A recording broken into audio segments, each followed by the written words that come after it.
Last week we had serious technical problems, and we weren't able to do it all last week. So we're back. I'm Cy Kellett, your friendly neighborhood radio host. To my whatever this hand is, right is Todd Aguilaro, the director of the office, the director of the prefect of the Dicastery for publications. That's it. Yes. Okay, all right. Todd Aguilaro, welcome. Hi, Cy. And on this side, Jeff Cam, the guy for whom Jeff Cam is named, and also he's the guy that solved our technical problems from last week. I know he'll go, well, it was a team of us that did it, but the team was floundering till Jeff figured it out. Welcome, Jeff. Thank you, Cy. Why are you talking like a robot? Are you?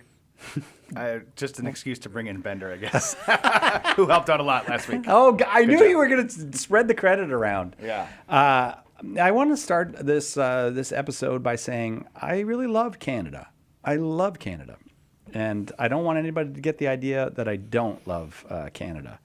It's Canadians I have a problem with. No, sorry, that's nothing. No, that's too dangerous. Sorry, I was only playing around. Where's my story that I had? Okay. Do we want to do more good Canada things before we? You got to placate all your Canadian. Oh, say some nice things about Canada. Poutine. I really like poutine. I have mixed feelings about poutine. I don't think it's one thing. No, because it never tastes the same anywhere you go. It's not like ketchup. It's like we do our poutine over here and our poutine over there. It's a rich mosaic of poutine variety. So it's just sauce. It's just like it's like saying, "Do you like sauce?" Well, I don't know. Like, what kind of sauce? How do you feel about poutine? Poutine is good. Okay, all right. I mean, it's gravy on fries. Like, it's not the number one choice for fries for me, but What is it? Is it ketchup? Are you totally American? Yeah. And it's cheese curds in poutine too, right? Is it just those two things, or do they put them on top? Yeah, of they fries? put cheese curds in there, and you're a Minnesotan, so that's practically your kind of cuisine. Yeah, well, so I mean, from the outside looking in, it looks like Minnesota and Wisconsin are the same state, but cheese curds are much more of a Wisconsin thing than Minnesota thing. Okay, we're learning. Yeah. Minnesotans still eat them, but... would you guys, because we're going to get rough on Canada right now, so would either of you like to say anything more nice about Canada? Yeah, I didn't get... Tim Horton, is that right? Tim Horton? Tim Horton, don't say the S. Anne of Green Gables. Oh, right. You like Anne of Green Gables? Yes, amazing series. I've only watched the movies, though. I've never read the books. My kids have Is that the one where them, the dude wanted a boy, but he ends up with... They wanted yes. They wanted a boy to work on the farm. And they got a girl. And but you know what? Girls are okay too. That's kind of the theme of the whole thing. Girls are all right. I read all those books in high school. I was the only boy in my high school for some reason that read all the Anne of Green Gables books. Did you have a crush on Anne of Green Gables? I had a crush on Megan Follows, who played Anne of Green Gables in the Wonderworks production in the 80s. I absolutely did. Really? I saw her play Juliet. Was she a Canadian? She was and still is Canadian. More good things. So there we go. Canada. Put it on the list. All right, this is from the Federalist. Let me try to classify the Federalist. It's a libertarian, right-leaning publication. Would everyone agree with that? Yes. So I always like to kind of give the angle that they're coming at. So they're going to be rough on Canada. Canada needs a real reckoning for the mass graves hoax. This is by John Daniel Davidson, just out today. 5 years after Canadian Liberals incited a moral panic about mass graves of Indigenous school children, almost no one will admit it happened. First of all, what do you think about the word moral panic? What do you think about the word hoax? Does everybody know what we're talking about? Like 5 years ago, a group of First Nations people, and I don't remember which group it was, but they put out a press release that the press release heard round the world that they had found 215 possible graves of children outside of what had been a residential school, a Canadian residential school, and this is like, I mean, it really was like tearing the scab off a wound. Everything just got real serious real fast. Now the Federalist is using the word hoax for the whole thing and saying that it was a moral panic. Can we start there? Does anybody want to share your impression? Is that wording too strong from the Federalist? I think it's too weak. You think it's too weak? What would you say it is? A moral panic implies that the evidence of the panic or the manifestation of the panic was kind of solely interior, but there were dozens of churches in the years that followed that Burned. that were set on fire, suspiciously. So I'm not talking accidental fires here, and that there was legitimate violence that flowed from this. So moral panic isn't enough. Okay. Okay. Jeff. Yeah, there was this scapegoat mechanism that's pretty powerful in our society, and it was activated here by the media and government working hand in hand. And Scapegoat activated. Yeah. Yes. Right. And it was a media and government thing. And it's funny because in the original press release that the folks who got this started put out, they said possible, but it really quickly turned from possible unmarked graves to the horror of mass graves. And you immediately it became like a second Holocaust or something. There was no middle step where you went, hey, well, okay, let's look into this. This is very serious. There were overt comparisons to the Holocaust made in Canadian media and by Canadian MPs. There was even a bill introduced to criminalize denialism of this event. They still have those bills going. Do they still? Yeah, that's still going on in Canada. I don't think that I think they're still working on. They're still bubbling up. Oh, I thought it had run its course, so that's even worse. Well, now I could be wrong, but I thought that I had read that recently. So I don't want to be too strong on In any that. case, the government started to flex its muscles not only to promulgate and perpetuate this story, but to punish with the full force of the law those who had a different opinion about it. Well, here's a fundamental problem, if I may, in the whole thing. And so you said moral panic was not strong enough. The thing that I am concerned about is the use of the word hoax, because I suspect this was not a hoax by the people who put out the press release. Here's the problem. A press release is to be investigated, not to be reported. And that's what happened here.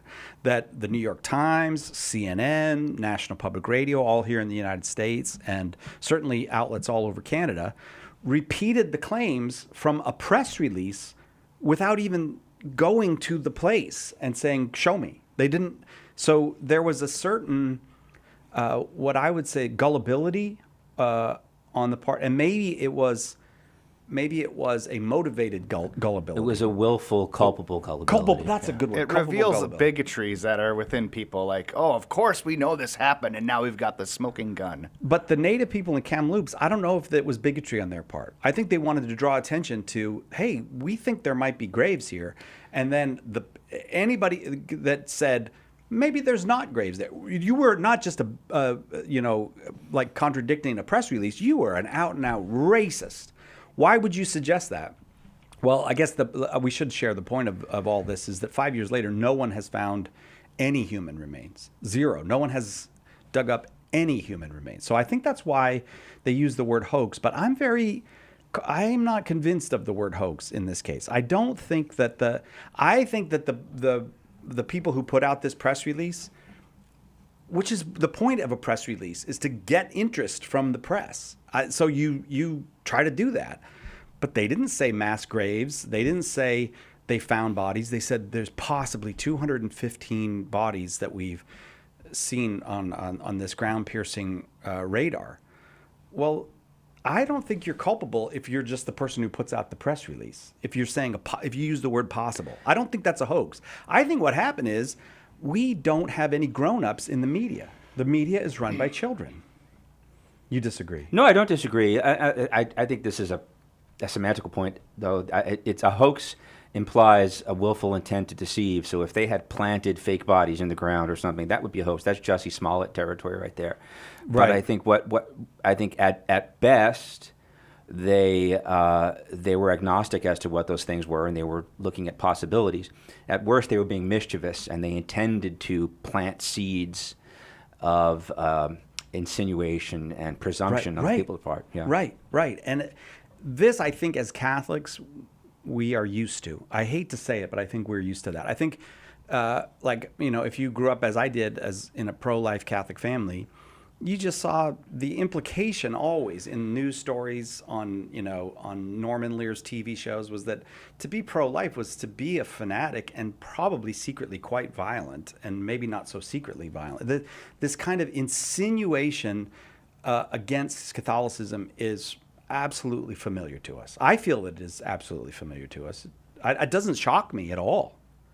Yeah, it's like the slow reveal from the mystery thriller is that actually It was the priest priest. is the bad guy, which is why Right. the Knives Out Part 3 was so incredible, because it had a good scene of a priest at the very end. I don't want to get into the side quest there, but Yeah, but I know what you we mean. were like dying for that for so long, and we finally got it. It was a really religious Catholic woman, but at least it wasn't the priest this time. Yeah, Exactly. Yeah, and that actually wasn't.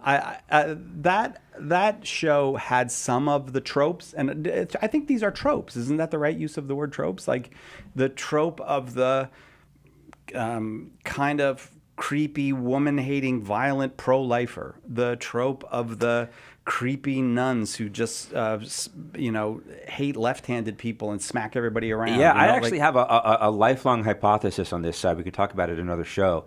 I think at a certain point, and I have to give this a name, I don't have a name for it yet, but those tropes become so common that they become a kind of evidence for them in people's minds.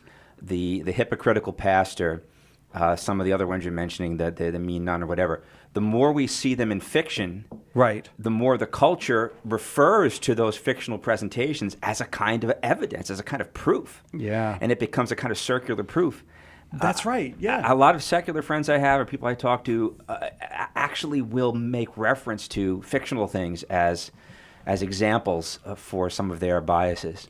Well, yeah, and so it's very hard to break through that. It's very hard to get the person whose bigotry is supported by everything around to note their bigotry. Whereas I think if you have a bigotry against gay people, for example, that's going to be pointed out to you by the media, by the government, by your fellow work. But if you have a bigotry against pro-life people, that is very much unlikely to be pointed out to you. I mean, I think that's how we get stories like Trevor Williams, being excluded thinking of that. from the social media of his baseball team. I don't know if you know the story, but the Nationals No. baseball team, they kept Trevor Williams off their social. He's their pitcher. Yeah. But they kept him off their social media because he's Catholic. He's kind of wacky Catholic. Their director of communications was in a hidden camera or hidden microphone interview and admitted as much. Oh, That's how they I knew think it I happened. saw the headline. This Now last they're weekend. I ex-director of didn't read it. communications, yeah. So by the way, I don't see the show on YouTube. Are we? I'm on here. Yeah. Oh, you are? I couldn't find it. I'd like to hear some of the comments. But so what I'm saying is, the person who goes to work for the Nationals, who goes, I've got a real thing against gay people. That person's going to discover very quickly that don't fly here. The person who goes to work for the Nationals, who's got these right-wing Catholics, is not going to discover that quickly. It's just it's going to be supported everywhere. So I think it's easier to find out your bigotries if someone will point them out to you. And the media didn't just not point out the obvious bigotry in just leaping to conclusions here. They were all over it. They just confirmed it over and over and over again. I think there's another piece of this, too. You mentioned the government being in league with the media, and we talked about the legislation. It should be pointed out, and it was at the time, but it keeps being forgotten, that this was a government program. These government schools were part of a nationwide federal program on the Canadian government's part to not indoctrinate, but enculturate and educate these native peoples. And they farmed the work out to churches. Yeah. So the Catholic Church here was a contractor in a government program. This is not a Catholic school. This isn't a convent or something like that. They were federal contractors essentially in this. In something that really shouldn't have been done, though. Like the at least as far as I mean, I can't say I really know Canadian history or know the story of it, but it does seem to me that children were mistreated systematically, not just mistreated accidentally, which is, I mean, children being mistreated in schools is an everyday thing. That happens everywhere all the time. But when it's systematic, I think you have a problem. And it does seem to me there was systematic. But I will bow to anybody who says they know better than I do on this, because I don't know it. And maybe I'm just believing the hype. I think the problem is nobody knows. Or maybe really? nobody knows, but like I have no idea. And I have no idea if the correction is correct, you know? I think that maybe approaching this from a first principles perspective instead, rather than a did this happen or not, but like, would a child be better served to have Catholic nuns teaching them than whatever the kids had in 1803, Native Canadian cultures? The answer and is I'm gonna probably say yes. yes to the nuns, right? So if there were accidental issues, just if there happened to be issues where there were some bad eggs, which is in any situation. Well, I think that's right. that's- So let me just give you two sentences from the Globe and Mail. Their apology for having been involved in this, which is really a non-apology apology, and we'll get into that. But the Globe and Mail wants to do a review of what happened. Many students were physically abused or sexually abused. That sentence applies to virtually every school that has ever existed. You're insane if you think that that's not a constant problem Happening in schools. this day. It's happening today all over California and California public schools. We're constantly hearing the story. It's everywhere. So you can't say many students were physically abused or sexually abused, and therefore that is evidence against the nuns or something. We don't want that to be the case, but look, that's the case. That's what happens. There's a lot of evil people in the world. And even that charge is against the whole government school system, not this right example. But then there's the second sentence, and all were the target of a systemic effort by the Canadian government over decades to snatch them from their homes and families and to eradicate their culture and heritage. That second sentence is a different kettle of fish. I think that first sentence is just calumny. That's all. It's just you're just trying to you're just trying to pile on. But if the Canadian government was taking children from their homes, and I do believe it was trying to eradicate their language, it did not want them speaking their native languages. It wasn't like they were doing French as a second language. They were saying French only, so or English only, depending on where it was in Canada. So I do think there's two different levels to this, and it's the systemic one that's the problem. I don't think, and now it's going to sound like I'm saying child abuse is not a problem, but child abuse is endemic. If you're going to say child abuse is something other than endemic, then you're just lying. Well, we're not going to say like we shouldn't have kids go to school because there's abuse. No, it's like saying We're not gonna cancel people die all on the school because of highways. it. Yes, people die on the highways. Every Right. single day, people die on the highways. Goods come with evils associated with them. And in this case, moral evils, not just physical evils. But I think even that second part, Cy, is subject to a lot of scrutiny. I think maybe that's the case. So the idea of snatching kids from their homes, I don't know how much of that is rhetorical flourish. Did they send out goon kidnapping squads to native homes and pull them out of their Here's the problem. longhouses or whatever? Here's the No, I don't problem. think Though. so. Who would I trust to tell me that? Like the UN Human Rights Commission? Of course, I'm not going to trust the UN Human Rights. And of course, the UN Human Rights Commission got involved and wrote a report. But nobody who's sane is going to believe a UN Human Rights Commission. It would be like, I don't know, Harvard doing a study of Harvard or something. Like,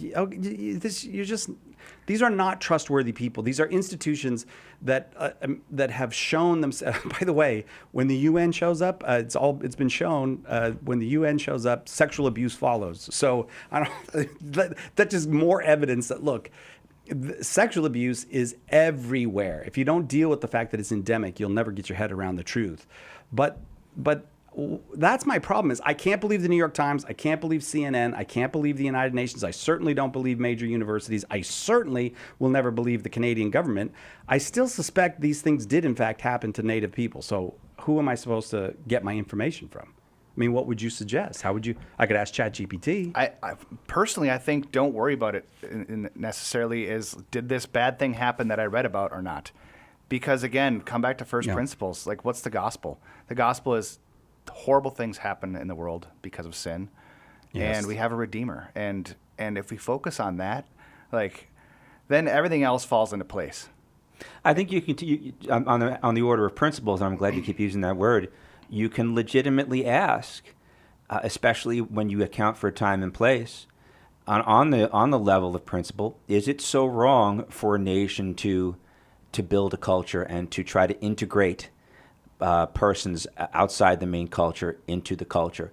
Coercive means, violent means, of course, on the fringes. But I think you could justify the aims of the Canadian government and the churches that it worked with. I don't doubt that. I mean, societies have to be societies, or you just have to let people go and say you're not part of this country. But it's certainly a different thing bringing a Chinese immigrant into the United States in the 1900s, and trying to integrate with people who their people have been there for, I don't know, 12,000 years or something. It's a different. The calculus is different. So I do think. I definitely think a lot of the stuff about everybody's just got to be left alone and we can't change cultures so that people can be, overcome their differences is baloney. Like, your culture is not the highest value. Your culture is just like your family, frankly, is not the highest value. You know who has great family values? I've said this many times on this show. The mafia. They have great family values. Family values is not the highest value. And your cultural value is not the highest value. There has to be something higher than that into which we're all invited. But I do think how you treat the people who were there before you got there is different than how you treat immigrants. Still thinking about the mafia thing. I'm sorry. It's something you say a lot? That mafia have great family values. They have horrible family values. No, they have great family values. You don't touch the women and the children. There's also the question of, like, what was their culture before the Europeans came over? And there's dozens, maybe hundreds of different cultures of Native Americans. So you can't just say this is everything. Right. But some are Baal worshipers, right? And others are more peaceful. But we have this sort of mentality that this was like primitive man in his pristine condition without structures of sin. Noble savage. Noble savage, that's yeah, crazy. blank slate. That's crazy. And so Yeah. that's where most people, I think, in our country right now see that that's what the regulation was.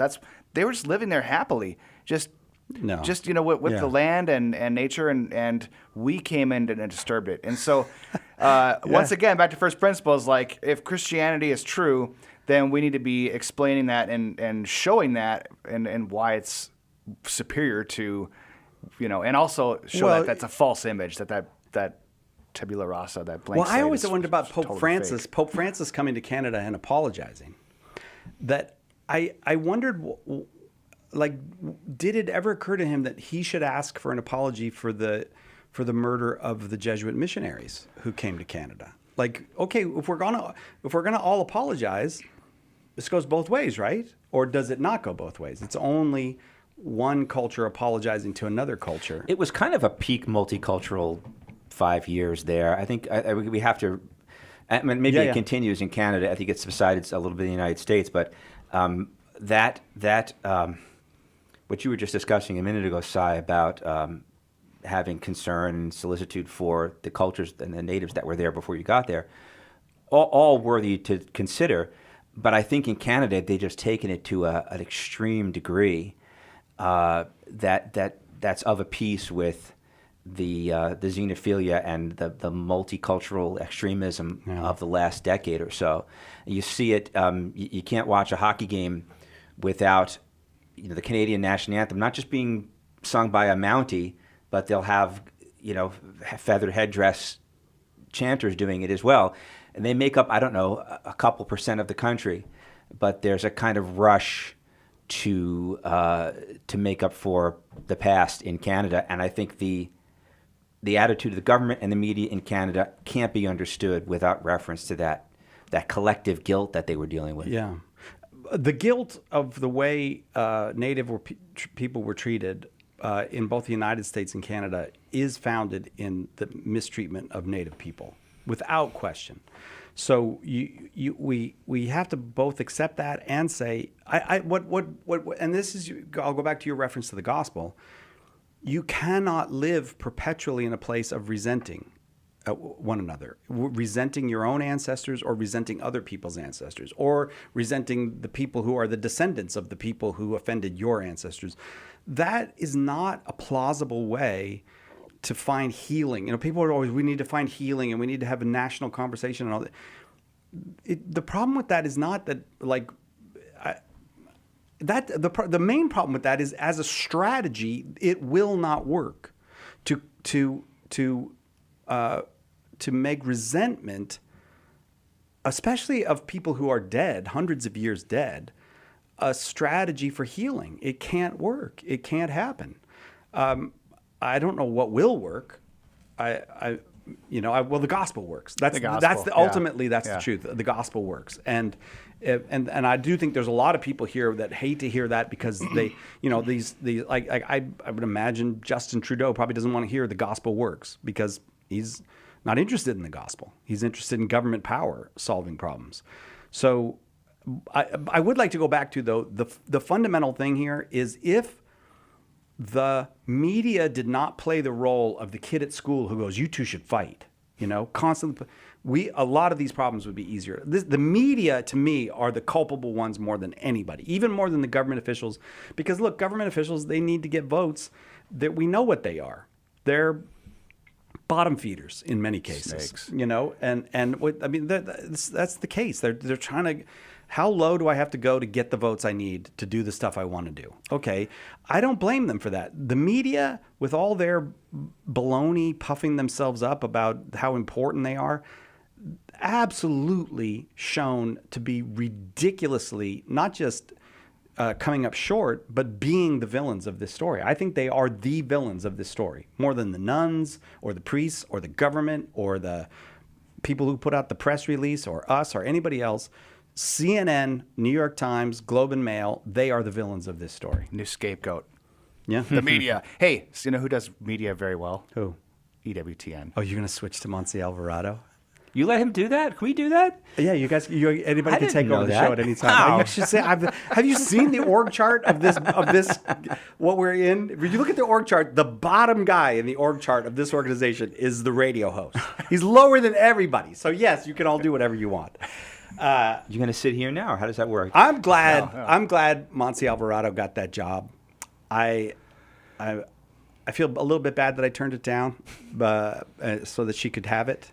It's very noble But, of you, yeah, say. it was. I thought it was a noble move, but the Pope called, and I was like, "Listen, Lee." That's what I call him, Lee. I don't think I can move to Rome. And he was like, "I get it, man. I get it." So. Yeah. So do you know her? I don't know her at all. I don't know EWTN, except I've heard good things about her so far, but I don't. think I might have seen her in Alabama, but I don't think I've ever spoken to her.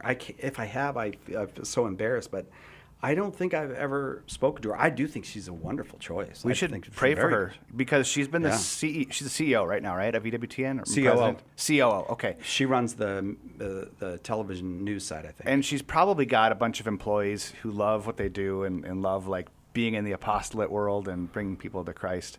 And she's going to go to the Vatican, where perhaps there's more a different temperament. Let's say the Italians, and maybe it's maybe it's worldwide. I don't know. You're going to use this as an opportunity to give the Vatican a hard time. Is that what you're No, going to do? no. Just in a broad sense. Well, we'll hold on for a second. But like, is she going to go there and smack some heads around and like get it running like a tight run ship, or is she going to have to get used to the sort of Wait, first of all, Roman way of why do life? they need a tightly run ship? What are they doing that they need a tightly run ship? they're doing media communications, right?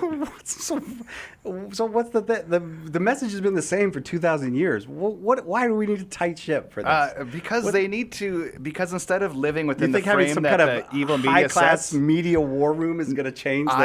Okay, the church the church succeeds despite the knaves that we are all. We've in it, always been trying to- terrible at this. right? Like, why are we But, going to get good now? But we can pray for a really good one, and so I'm like, sure she will be a good one, Just yeah. imagine if the Vatican and had its media stuff lined up and just locked in and just really handling this for the next 5 years, right? We're kind of having a moment with Catholicism and Right. online and stuff. And Yes. imagine if the Vatican actually can not disappoint us once in a while on how they Communicate? communicate. Yeah. What disappoints you about the way the Vatican communicates? The Um, lack of communication? Or something else? I don't have What- anything specific, but just general gripes. I'm gonna bat it over. I imagine. But I mean, it's not a you guys have political things to think. campaign. It's not like Right. it's not a business that's trying to sell something. It's a different kind of communication.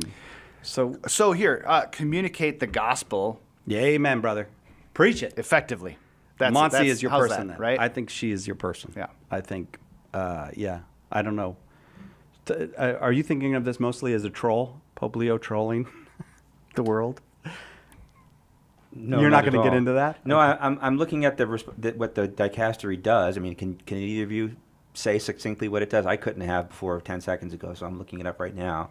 It's actually more involved than I thought. It's more than just comms. It's the website. It's Vatican.va. It's the entire Vatican printing and publishing apparatus. It's the L'Osservatore Romano and other Vatican radio, other Vatican media channels. So I thought it was more of a just PR kind of job. Yeah, yeah. But it goes well beyond that. So there's a lot of pieces to this, and if she's as great as everybody says, this is encouraging. Yeah, and I mean, it's wonderful to see a professional. It's always good to see somebody who has actually done media and communications be put in charge of these kind of things, and I'm delighted by that. What would be the measure of success? How would you know if she had succeeded or not? How could you tell? Well, first, there's a negative measure of success. Yeah. And that is we don't see weird translations of things. Yeah, or where the Pope says something that's iffy and then it gets gaslit and gets retranslated, which happened more than once. Yeah, these are good points. In the recent years. So No defenses of Father Rupnik and his art. Yes. No cringy new press conferences or cringy. Just weird stuff. Yeah, you get these funky Roman clerics who publish anti-American editorials in L'Osservatore Romano or something like that. So you see an absence of that kind of thing. That's already progress, it seems to me. Okay, yeah, that is good because it has been. Yeah, there has been way too much of that. I mean, there's been way too much just odd stuff coming out of the Vatican. Some of it unprofessional, some of it just kind of ideologically sketchy. I wonder if she gets any word on, like, is he going to give her the encyclical, the next one, before it comes out, and go, Monsi, give me your notes on this, and then she gets to use the red pen on it. Well, 'Cause so I hope he does. The encyclical I that hope that just he came out. does. Did you see all those graphics that were made to help us understand the encyclical? Yeah, that would be her office, right? I'm sure. Yeah, based don't on what do I'm that. reading. Exactly. For example. Maybe we won't get any more of that. Yeah. Hey, here's an idea. Let's put out an encyclical so long no one will read it, and then we'll put out a coloring book version of it so that no one will definitely read it. Yeah, that was sad. Yeah. So that's the kind of reform that would be nice. The reason I thought you might say something about trolling is that Pope Francis had such a adversarial relationship, it seemed, with EWTN. Not all his fault. Certainly not all his fault. And now he took an EWTN executive. Like his successor did. His successor, Leo did. I guess they're not the work of the devil anymore. Well, I don't. He never said EWTN is the work of the devil. Well, it was a subordinate clause, I think, is what he was trying to create there, meaning that the negativity was the comments. Sorry, was my bad. the devil. But yeah, there were people. Look, I don't want to lie about it. There were people at EWTN that went to war with Pope Francis, and Pope Francis went to war right back with them on a couple occasions, and that was bad all around. Frankly, I don't support any of that. That seemed to me what our president calls disedifying. I love when he says, "Don't do things that are disedifying," and that seemed to me the height of disedifying. Oh, President Christopher Check. Yeah, not Trump. Okay, very good. Yeah, no, the president. That's quite the $10 word for President Trump. Oh, now Who's come no on, dummy. man. He's no dummy. But. No, but he's no dummy. But part of his being a no dummy is he does not use multisyllabic words. Like I've tried to learn from that. That's in our media age. That's the way you communicate. What does multisyllab? Exactly my point. He not use big words. Him use small words. That was, by the way, me doing a Cro-Magnon, man. In case you didn't know. However, I will say this: a lot of people are making a big deal that it's a woman, as a lay woman, as the head of Dicastery. Maybe that is a big deal. It seems to me that that should be routine. That should be routine. Frankly, in dioceses around the country, women are running offices, managing large parts of long ago, it became clear that while they cannot, and neither can you or me, take on the priestly role. Okay? Only priests can do that. That certainly doesn't mean you can't run the school's office or the office for legal affairs or whatever, or be the spokesperson for. And so if it perhaps is a big deal in Rome, I don't know, but it'll be a great day when it's not a big deal. And I'm kind of glad that things seem to be a little better between EWTN and the Pope. That was not a good moment in our history as Catholics. And what else? We got anything else on Monse Alvarado? I mean, everybody just says nothing but great things about her. Yeah, everybody, just pray for her in a new role. I mean, there's a lot of escalation of spiritual attack as she goes on to that. Does she speak Italian? I know she speaks Spanish and English, but I don't know if she speaks Italian. I'm so ignorant. Where is she from? I don't know. Oh, okay. Mexico City, I think. Okay, so she's Mexican. I want to say she was born in Mexico City. Well, I will look her up right now. Let's ask the chat. I don't know. Does chat know? That's a long name to type. Do you want us to do some crosstalk I'm while so you're good looking now. at it? Italian is just Spanish, but you do this, right? I asked an Italian guy one time in Rome, like, if a Spaniard came up to you and needed to have a conversation with you, could you guys work it out? And you know what this Italian, I think I might have told you this. The answer is yes. No, he said, I can't even understand other Italians. He said, somebody comes to me from Sicily, I don't know what they're saying. He goes, how am I going to understand what a Spaniard is saying? It's true that they have weird accents in Italy, but every Spanish speaker I've ever known can have a conversation in his native tongue with an Italian and vice versa.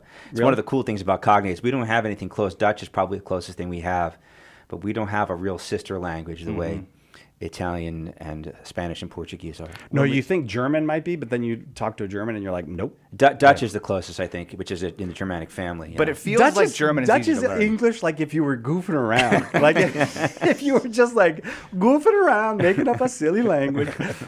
All right, Monse Alvarado. I can't find her wiki page. I guess I got to type in wiki after her. I got to find out where she came from. Thanks for changing the topic there, dude. Oh, yeah. I was going to go to, when we went to Rome, my wife speaks Spanish, and she was so jet-lagged, and she went up to order something at the counter and just asked in Spanish. I mean, forgetting that wasn't the right language to use, but... And how'd it go? They understood her. Yeah. Yeah. So, it's close. It's all in the Latin family. What do we got there, Si? I don't know. For some reason, was the computer listening to me? It took me to the German Wikipedia page for Monse Alvarado, and now I'm trying to find the English. Click on the translation up to the right. All right. She was born in Mexico City and holds a bachelor's degree in political science from Florida International University and a master's degree from George Washington University. Yeah. And I don't know if she speaks. Let's see. She is the president, CEO. She oversees the station's news programming in various languages. Oh, so I was thinking it was telling us what languages she speaks, but I don't know. I don't know if she speaks Italian. She better pick it up. She better get going on that. Congratulations, Monse Alvarado. We're all rooting for you. It's wonderful that somebody from an organization as wonderful as EWTN has been elevated to that. It's wonderful that a woman is taking that position, and another one of us Americans. And you'd be like, well, she's from Mexico. We're all Americans. All you know, right. the Swiss I know what took you're. over. I'm looking at you. I know what you're going to say. Wait a We're minute. all Americans. Wait a minute. We all What are come we from doing the here? Americas. We all come from the Americas. Kind of getting all mad at me. She comes from the same town that Our Lady of Guadalupe comes from too. So they both. Yeah. That's a great town for There we go. producing very, very Yeah. top-notch women leaders. Yes. I don't remember what I was going to say. I totally lost it. This is why I don't do radio. Is this American thing something that you do when I'm not around? Is this? Why would you be offended by that? Go ahead. It's gaslighting, Si. Look, we all come from the Americas, but there's one country whose citizens have been called Americans, yeah. forever Americans. Right. And the attempt to reverse that and shame us into reversing it. But it is fair to say when you're talking about somebody going and getting a big job in Europe, like you come from the Americas, you come from this hemisphere. Like the Pope, Francis was the first Pope from the Americas. That's a big deal for us. It's not just for Argentines or Argentinians or the new- Who love Argentinos. calling themselves Americans, by the way, too. The Argentines do? Yeah, yeah. My Argentine friends like we're Except for the Americans. German Don't ones. call yourselves Americans. We're Yeah, Americans. that happened in the last 10 minutes. Okay. No, I don't think so for these guys. But they're Well, not. They're not the woke thing is, dudes, though, but- if we're not Americans, we don't have a second thing. We can't be like United Statesers or something. Right, you can right, say, right. if I say I'm an American, there is an actual linguistic reason that I have to say that. And as a Mexican, you don't have to say that. So you're actually robbing me of my identity. All right. If you. And that's bad. You like that better? Yes, thank you. All right. You got any more stories? You're the transition guy. Or another segue for us. What's funny is I was thinking about Todd, who's Italian, but you're not Italian. I mean, you don't speak Italian. I don't. Well, You just speak French, right? Speaks French. Oh, Isn't that's it the segue. Italiano who speaks French. Oh my gosh, well, that was the segue, Yeah. and I didn't even see it coming. Shoom. Why did you want to talk about the French That's language? solid. What did you have to say about that? There's just there's something going on in France right now. The eldest daughter of the church is perhaps seeing a revival. Long overdue. France is being rebaptized, says a story. I got to find the story now. Yes, It's on Catholic. Oh, it's. Oh, I'll let the publisher. Let's see this one up. I forgot what it's on. A really, really good website. One of the best. It's by Matthew Lasagna, a guy. Is that right? Lavagna. Oh, Lavagna. Which Yeah. is more of an Italian name, interestingly. He's Am I supposed to say Matthew or Matthew? Mathieu. Mathieu. How did I do? Mathieu. Very good, yeah. Really? Mathieu Lasagna. God bless writes, you. For decades, the narratives, by the way, this is on the Catholic Answers website. For decades, the narrative surrounding Christianity in Western Europe has been one of gradual decline. I don't think that's right. Someone should have fixed that in editing. It was not gradual decline. It was sudden and catastrophic collapse. Churches were emptying and faith was seemingly fading into the background of a modern secular society. Yes, that's true. However, recent data from France Sure. reveals, thank you for just letting me have it, reveals a fascinating and perhaps unexpected counter-trend, a dramatic surge in adult and teenage baptism. That's a beautiful story, and I'm happy to see that you took it on for the Catholic Answers website. Yeah, well, Matthew's a good friend of the apostolate. He's almost single-handedly reinventing apologetics In France. where one of our great apologetics patrons comes from, St. Francis de Sales, who single-handedly reconverted and slowed the attrition of Catholics in the southeast of France, in the Savoie and Grenoble and the mountainous regions there, saved them from Calvinism. So France itself has a history of apologetics, and but also a history of aggressive laicization. Yeah. Right. The French are funny that way. I would ask you about it because I don't understand the what's it called, laïté? Well, I was corrected on this by Mathieu. I always called it laïcisme, but he says that's a more extreme form of it. It's laïcité. Laïcité. Okay, so tell me what the French mean by those things, because they hold them up as values. Yes, well, it probably goes back to the Revolution, the French Revolution. The French Revolution, the fallout, which was so intensely and violently secular and anti-clerical, and the things that they did to priests, the things they did to churches and to statues, it was truly demonic. No mere ideology can force people or can motivate people into To desecrate the rabid altar rage. of Notre Dame Cathedral, for example. yes. Like, why? Why would you do that? And they're the oldest daughter of the church. They've been Catholic since Clovis was baptized at the end of the 5th century. And they really were the original Catholic kingdom. I mean, you have the faith is older in some places, but France is kind of unbroken kingdom from well, Clovis wasn't the first. Yeah, Clovis was the first French king. Was he the first French king as well? Oh, first Yeah. Catholic French king. Yeah. But until Louis XVI was killed, so that's 1,200 years. So they've been so identified with the faith, Yes. despite the secular way that we think about them now. And I think maybe that's one of the explanations for this. I've always thought that that societies where apologetics thrives are those that have known persecution, whether it's anti-Catholicism in England and the United States and Ireland, or the communist persecutions in Eastern Europe. you look at these places and the faith is strong there, and they want to defend because they've had to. Yeah, right. Right. And so there's something gets galvanized in them. Yeah, you don't get fat and lazy or... Hey. Come on. Hey, what do you got against fat and lazy? Take a look around the table, Si. Read the room, man. What the heck? Now he's attacking the fat and lazy Just a people. scorcher cell phone. It's as well, awful. So, yeah. I do want to from People in glass houses. From Mathieu Lavagna, a surprising 50% of the newly baptized come from families with no religious tradition. That was my favorite sentence in this whole piece. Something I that's made the happening. same face that what's your name again? Is making here. Jeff. I know. How many generations back? Because at a certain point, they're Catholic again, right? Like Right. two or three yeah, yeah. generations, or Right. 10 if they were real. Yeah, but hardcore I mean, revolutionaries.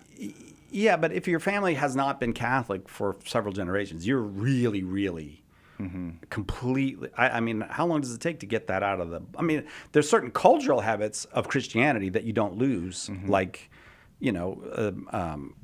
I think you don't lose them quickly; they go more slowly. But these are people who didn't come from the faith. No one explained the faith to them. No one taught them their prayers. You know, no one told them they needed to be baptized and all that. And they sought it out and found it. Yeah, I wonder how many of those are the sons and grandsons and granddaughters of Catholics who had lain fallow, their faith had lain fallow, in which case you could say, well, it's still in your blood. And I know you're well-traveled, Jeff. Even when you just got back from Europe, you can see completely secularized European cities that still have roadside crucifixes or the Germans are wild yeah, for their crucifixes. especially in Germany and they're, Austria. They're yeah. not religious. But there's crucifixes everywhere. Yeah, or you can go into a bank or a post office in a small town in these places, or the festival or whatever it may be. So the cultural part stays deep in your blood. So I don't think you could say I see what you mean. that they didn't have any religious tradition. Right. But how many of them are, for example, Muslims, which is another piece of the persecution issue in France right now. Another reason why I think apologetics is growing in importance and utility in France, because they have the Muslim problem in a way that we don't here, to a degree that we don't. Right. But Muslims or other immigrants who don't come from a Catholic background, I wonder how many of those are accounted for in that 50% number. No, that's Otherwise, it's just new evangelization. And thank you, John Paul II, for going after the baptized, going after those who had received the faith and then fumbled it for a while. But since you used the word new evangelization, it does seem to me that John Paul famously called for this new evangelization. I feel like we have some data now on what works and what doesn't work. And one of the things that works that I think a lot of people are still in denial about this is explaining and defending the faith. Just explain it to people. Take the time to tell them what, not like, I don't know, have better guitars or whatever. All the other strategies, we've tried so many strategies. Just witnessing with your life is the strategy that's supposed to replace apologetics. But even just, right. And how many people have come to Jesus Christ because they saw what a nice guy you were. And they were like, Todd, what's the secret? And you're like, Jesus Christ. No, you got to talk. You got to talk about these things. So I think that I do believe in the new evangelization. I just think we went about it wrong for a generation, or we went about it in a very inexpert way. Or I think actually we had prejudice against arguing for it. I think we had prejudice against arguing for it because that seemed intolerant to us or something, and we were going to be nicer than that. Does that track for you, Jeff? I don't know, because this is a little bit kind of before my time, too. The earliest new evangelization that I can think of is like Mother Angelica, and I feel like she did a fantastic job. Yeah, and Catholic Answers. I would say that I was thinking of dioceses. I was thinking of what went on in dioceses. The early stages of the new evangelization went hand in hand with the rise of lay movements. And I think the lay movements did a fantastic job, and John Paul II did a fantastic job getting back to the substance of the faith with the Catechism, for example, with some of his great encyclicals. I think it's more in more recent years that there's been a stigma attached to proselytization, and to arguments in favor of the faith and a bias toward the witness part of things. I think I would invert the order of that. That's funny because I think like maybe I'm kind of putting John Paul farther back in history than he goes, but I'm thinking of like the catechesis that we got in the 70s and even went into the 80s. I mean, some of my catechesis came in the 60s. I mean, I remember Pope Paul VI having defend the idea. He had to defend the idea that it's okay to speak about the faith in polite society. That Catholics needed to pick that up again. So I think, actually, I didn't get the order wrong. Maybe I got some of the timing wrong, but I don't think I got the order wrong. I think we tried everything, and especially ecumenism and just witness with your life. Now. Clearly, Paul VI says to witness with your life. People will listen to witnesses in a way they won't listen to anybody else. But he's saying, listen. That means you have to be speaking. So I don't think I got the order wrong. I think there was a real attempt after the Second Vatican Council and even in the first decade or so of John Paul's pontificate of, if we're just nice enough, we just need to be nicer and certainly be more ecumenical, and it will bring the world around. I think I did get the order right. And that'll do it for our show. Oh, absolutely.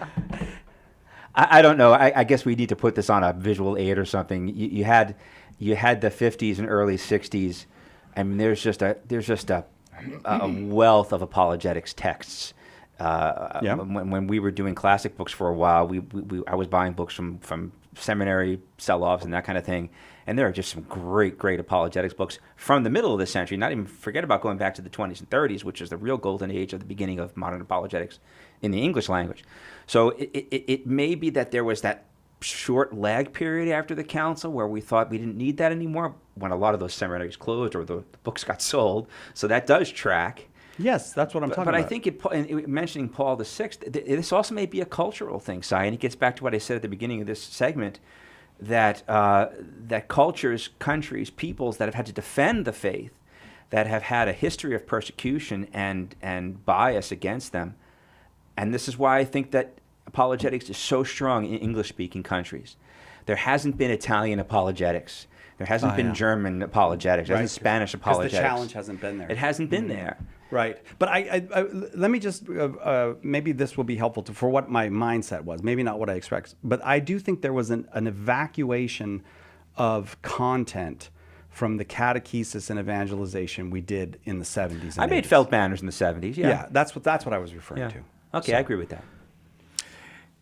Yes. You're the transition man. You got to transition us out of here. We have to go. We can't do anymore. Okay, I'm going to close it up. Go ahead. Wrap it up with the Do bow. it. So, a lot of times people have only seen an Orthodox viewpoint espoused by a villain in TV or movies, right? That's the media villain character. The person who was the Orthodox. Right. But if we can give a cogent defense of the Orthodox representation of the faith, of the gospel, and do it calmly and charitably, Yeah. you can disarm a lot of people, and that's a great way to spread the gospel message. Thank you. I'm letting you finish. Again, it. I'm not. Let's That's vote. why I'm not the radio I guy. think he's got to do the transitions from now. That was 3 brilliant transitions that you did today. You did nice work, Jeff Camp. Thank you, Thank Todd. Bonjour. Au revoir. Au revoir. All right, we'll be right back. Carlo Broussard's our guest. We're going to start in just a few minutes, and we'd love to see you there. Join us. Catholic Answers Live right after this.